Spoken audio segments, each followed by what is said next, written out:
Hey everyone, it's Mark here. In this video I'm going to talk about, or at least attempt to talk about, an issue that's arisen with my Superleggera Gallardo.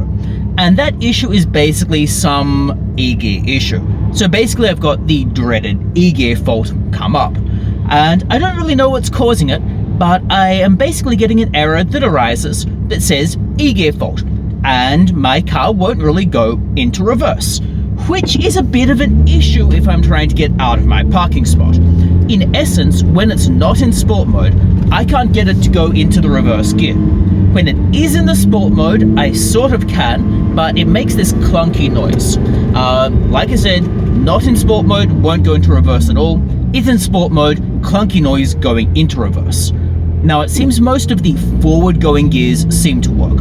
When I'm in sport mode, and admittedly this is an e-gear, so an automatic of course, when I'm in sport mode, it seems to shift through the gears generally okay. I feel like it takes slightly longer to shift through gears. It seems to hold the gear longer than I remember, but that might just be psychosomatic, in that I might just be imagining that because I'm seeing an e-gear fault, so I assumed that it's behaving worse than it was. Who really knows? But what I do know is that there's a fault that needs to be fixed. And this is creating a check engine light, which is probably the less bad of the two, really. Because check engine lights are nebulous. You can get a check engine light if you have an aftermarket exhaust on, or have done a cat delete, and then you just get this check engine light. This is probably not so great. So at the moment, I'm on my way to European Galleria, which is probably one of the, I'd probably say the best mechanic in Sydney for dealing with Lamborghinis and other exotic cars. If you're not going to go through the expense and time and effort of going to the dealership itself.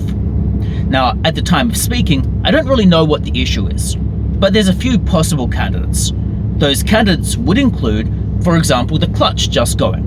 So I need to do a whole clutch replacement job, which is possible if it's truly the case that it simply cannot shift between gears or shift properly. That would not be ideal, because one would probably be looking at around $10,000 to get that done, give or take a little bit. So you've got a clutch replacement job as being one. Another issue is maybe there's just some sensor issue. So for example, some sensor has gone wrong, this is causing everything to misfire.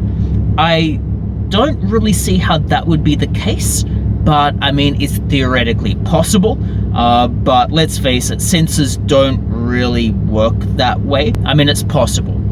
There are some other e-gear electronic related things that can go wrong, and I've seen some of these things go wrong before. That would be less expensive than replacing the clutch.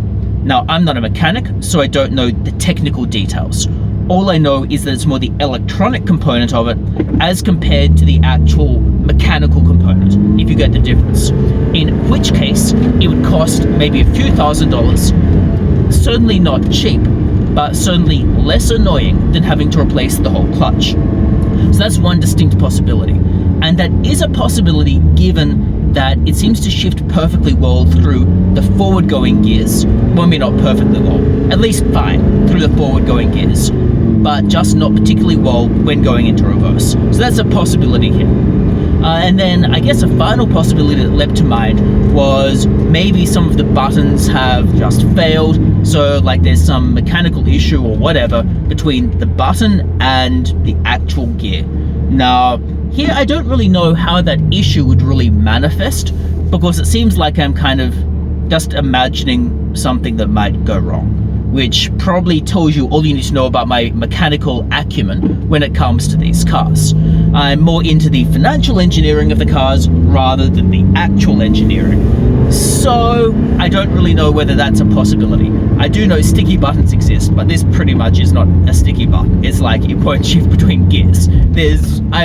I might be ignorant about how cars work, but I'm not that ignorant. I can tell the difference between a button and like some mechanical issue mechanical or electronic issue that seems to have gone wrong. Alright, so that's pretty much where we're headed, and I'm basically on my way there right now. Now this is interesting because it is literally the first major issue that I've had minor issues before, but not major ones. So a minor issue was brake pads. A minor issue was coils that needed to be replaced because the car was sitting around for like a month doing nothing while it was being transported from Perth over to Sydney. So you've got that as a minor issue. And those overall, like all up, cost me maybe $1,500, and I'm pretty sure that in that level of expense, I'm including an inspection to get the car registered. So we're not talking major expenses over the course of the 5 or so months I've owned it. This could be my first major expense, so that will be exciting. Still, it will probably be cheaper than my old Gallardo. So let's see how this goes and see what the repair shop says. And if you have any thoughts at this point about what could possibly be going wrong, do drop those in the comments below, because it'd be interesting to see whether we all guess vaguely correctly or whether it ends up being some weird and wonderful and new error that I had not even thought about before. Well, I'm back, and as you can tell, there's distinctly no car in the parking spot. So what exactly happened? Well, basically it turns out that this clutch issue is going to be an issue. Probably we've got one of two things are going to need to happen. Either A, there will need to be a clutch replacement, or B, he might be able to get the clutch to relearn all of its various settings, and that might resolve it. Probably what most likely has happened is when the clutch is working, it has sort of the plates that are going together to shift between gears. This involves a spring moving those plates together in essence. So when the spring goes out, or when the spring stops working, you end up with this clutch issue. So in my case, it being unable to go into reverse, that's probably what was causing it. Now he's currently diagnosing precisely what I need to do to fix the car. Fingers crossed it's not going to be a clutch replacement, because that would not be ideal, but it would be nice to have a car back here sometime or another.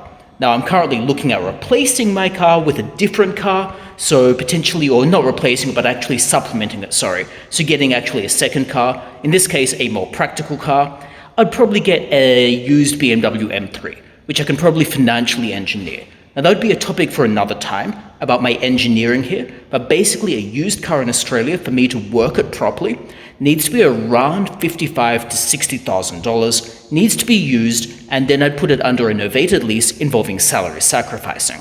That's a topic for another time entirely. So that's pretty much my update for the Gallardo. It's the first major thing that has gone wrong, and this parking lot feels a little bit vacant without the car. Fingers crossed it will be back soon. If you have any thoughts about this debacle, obviously drop those in the comments below, and otherwise it would be brilliant if you liked the video and subscribe to the channel. Bye!